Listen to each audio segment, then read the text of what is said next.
點解 GTR 上可斬牛屠馬，下可統治各大賽車賽事，並擁有住哥斯拉同東瀛戰神嘅稱號呢？今日就嚟講下 GTR 嘅成功秘訣。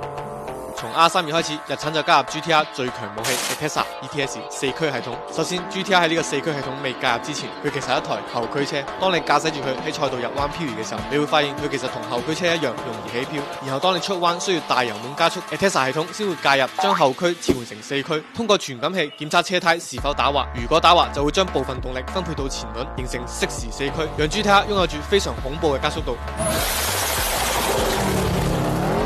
並讓佢比一般嘅後驅車更唔容易失控，比一般嘅四驅車更唔容易推頭，簡直就係外掛般嘅存在。我操，外掛！甚至到後期發展到左右輪胎都可以進行動力分配，再加上日產嘅 HiKicks 後輪轉向系統，讓佢過彎更加靈活。而引擎方面亦都係成就 GTR 嘅主要原因。著名嘅 RB26 VR300，大家都可以從懂車帝 APP 上查看相關資訊。大家如果對 GTR 仲有咩睇法，歡迎喺評論區留言討論。